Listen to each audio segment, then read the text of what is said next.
Happy Sunday, everyone.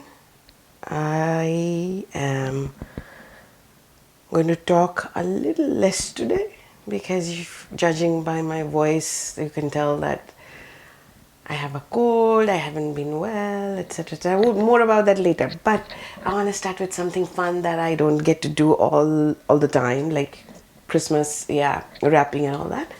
I'm not good at wrapping. This is not a gift wrapping tutorial, but I'm just going to pack some orders for some custom holiday ornaments.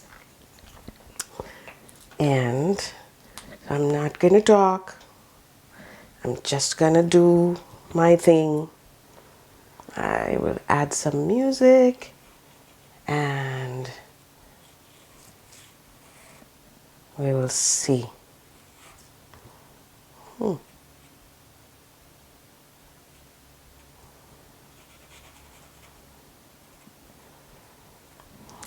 This was a very fun and joyful project for me to do as well. And now it's time to send them off to their forever home. And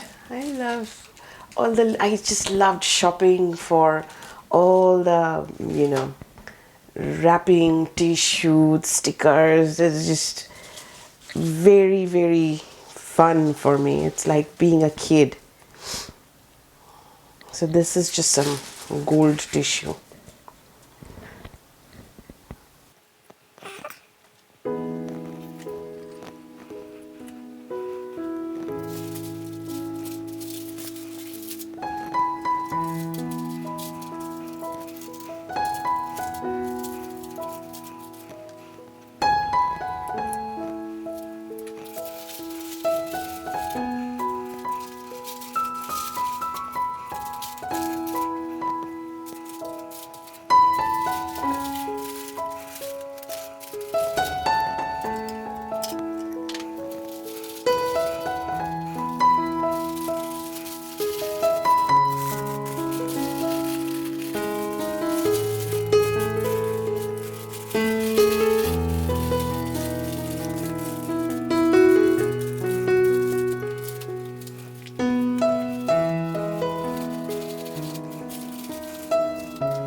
Hi.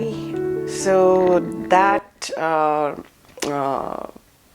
shipping or like packing order was a very special one for me because I not only making the ornaments, but I have had a relationship with this person for through her purchases and for 14 years, and she has commissioned me to make so many things over the years for her children, and just somebody who has been extremely supportive. So that was very special. That's why that handwritten note, I took the time to I always send in a handwritten note, but for anyone. However, this one I took the time to hand letter and all of that, because how else does a person convey their gratitude, their appreciation for this kind of continued support? 14 years is a long time. She was my very first buyer on Etsy. I recall, I think I had listed like taking an opening an Etsy shop felt like a huge plunge, and I didn't have so much time. My children were so young at the time. So I made like a little kit, handmade mini book kit, and put it on Etsy. I believe it was Halloween. It was like around late September of 2008. And within like 5 minutes, I got a notification. And at that time, it was not like a smartphone thing where it pops up in your screen. I was just checking for something in my emails, and I see this notification from PayPal saying you have received payment, and then another one from Etsy saying, oh, like you have, and this is to notify there has been an Etsy transaction. And I was like, whoa. And I recall opening up that email, and there were many that came after that, but that first email was such a validation. Like, I made something that somebody spent their hard-earned money to buy. And I was like, it's such a boost in confidence that I made something and that made an impact on someone else. And that feeling really never changes, but the first one was most special. And this lady, she was the first one who bought it. So this time, whatever she ordered, I also created a set of ornaments with her, with the names of her immediate family, her husband, her children's. And I think, for all the ones that she commissioned, those should go well together with the rest of the ornaments, and that's my gift to her. And other than that, wrapping it up in gold tissue paper, putting these like very Christmassy stickers, they're embossed foil stickers, and they're just very cute. I hope when she opens it, that feels like a gift to her. And other than that, and I couldn't even touch the ornaments for a week, because when I So last Saturday, this is why I didn't get to blog last Sunday, was last Saturday, my son told me in the morning that he wasn't feeling so well. So I was like, okay, rest up, because teenage boys, they are always out and about doing things with their friends, and school is demanding. So I thought, okay, you just need to rest. But he has mild asthma, so he said, like, you know what, I think I need my inhaler. And that inhaler hadn't been refilled in some time because he hasn't needed it. It's a need-based thing. If you need it, you use it. It's not a everyday you must do it kind of thing. But I think he got a little bit of a cold, and the asthma got worsened. So I picked up an inhaler from the pharmacy, and I asked him, let's go to the doctor, because Saturdays the doctor's open for some time, not the whole day. He was like, no, I don't think we need to go anywhere. I think the rest is good. Well, the rest is good, but I kept on watching him. Their father was dropping my oldest back to her college from her Thanksgiving break, and my youngest went to drop her sister off with her dad. So it was just him and me, and I was trying to see, hey, how are you doing, and etc. And he was doing okay. Come around 5 p.m. though, I could feel that I could hear him wheeze. And I was like, you know what, I don't think this is something we should ignore, because it's not getting better, it's not even staying stable.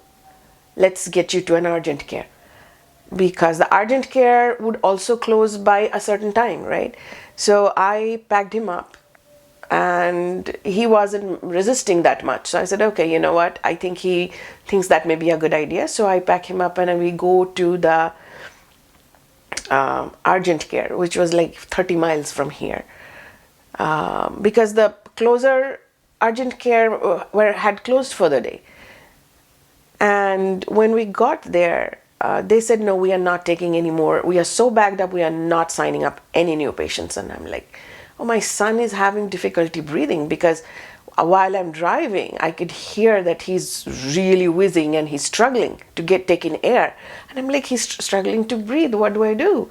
They said, well, glad you told us that he's struggling to breathe, because we do not have breathing assistance apparatus here. So I said, okay, thank you for telling me that. And I just got him out of the urgent care, made him as comfortable as I could in the back of the car, and filled up gas in my car and drove another 50 miles to get him to the ER, to the children's hospital ER, because he's still a minor. We waited there, and then when he got care, so I was at this ER with him for like 6 hours. Yeah. They gave him breathing treatment, and when he stabilized a little bit, that's when he discharged him. And I didn't want to disturb his father, because I know he's driving. So when I knew that he was back, I told him, hey, are you back? And he says, no, I'm still driving. So like, okay, text me back. Text me when you get back. When he got back, he texted me, and I just gave him the information. Like, you don't need to rush back here. Everything is being taken care of. But, he's a father, so he had to come and see. And then I drove the boy back home, settled him for the night. And it was like, grateful that the care was available. But during the night, I could feel that I had contracted something too. But, next morning, I just did laundry, like 4 or 5 loads of laundry from all of that. And by Monday night, I was like, no, I am sick too. And it was bad. The fever won't go down, etc. But after, that's besides point. So all of that happened. And so I didn't even come into my studio to touch anything, because if I'm going to ship something, I need to make sure that nothing is getting worked on while I'm sick. So those were left alone, and I am coming in. Now I'm clear. and it would take time to recover, but I'm not contagious. I was actually never contagious, which was very good, because I saw the doctor, I think, on Thursday. Yeah. And my son drove me to the doctor. So yeah, it was in many ways such an experience, that my son is now grown up enough that he can drive me to a doctor's office. That was something very sweet of him. And but then my youngest, she fell sick Thursday night.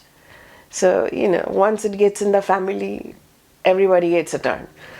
So, apart from all that and my ER adventure, not really, but So we just finished packing, wrapping up some of the orders, and while I was doing some cleaning up, this little guy popped up. This didn't have a cover or anything. I was working on them, God knows, maybe 2018 or 19, most likely, or maybe 20. I don't know, maybe 19, 20.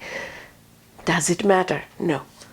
So, and I found some pieces of fabric. So I decided, I'm going to stitch a little bit of the book was already made. It just added the little fabric to the cover, just because. And there are so many pieces of fabric that I keep saving, someday I'm going to do this. And that someday, I don't know when that someday will ever come. But it's a good idea. I saw it. It looked like they are a good size match, and I just stitched them up, and that's that.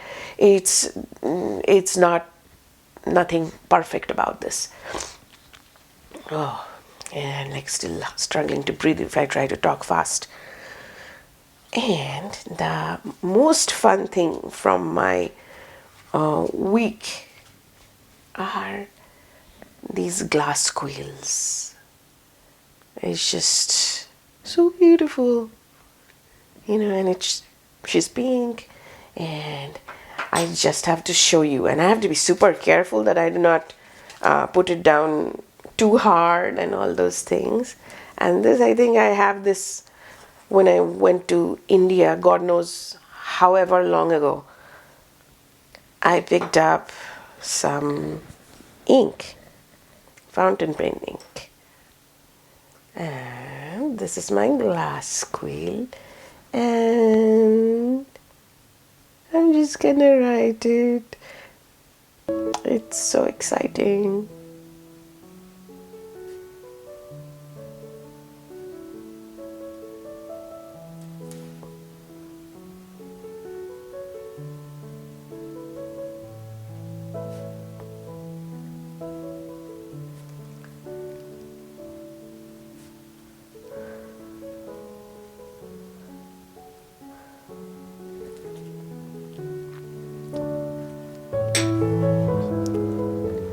So I'm going to close this off so that it doesn't spill all over the table. And I also got some Pokemon cards. These days I get rewarded, like tipped in Pokemon cards. And I love the shiny ones so much. But yeah, I doubt that I can pronounce these names correctly, and I don't want to say them wrong. However, I love them. This is, of course, my youngest, I think I have quite a few of these. Like, you have to really do something very outstanding in the eyes of your child to be rewarded in that manner. But yeah, I'll take whatever I can get. So other than that, what have I been doing? Not much. I spent a lot of time in bed this week. And again, today is laundry day, so doing all of that. But everybody has those things. However, in the middle of it all, the whole point of doing this vlog that I am now starting to realize, because when I started it, I wanted it to be like, this is something I want to be accountable for, showing up and making something. And this vlog is going to be kind of like a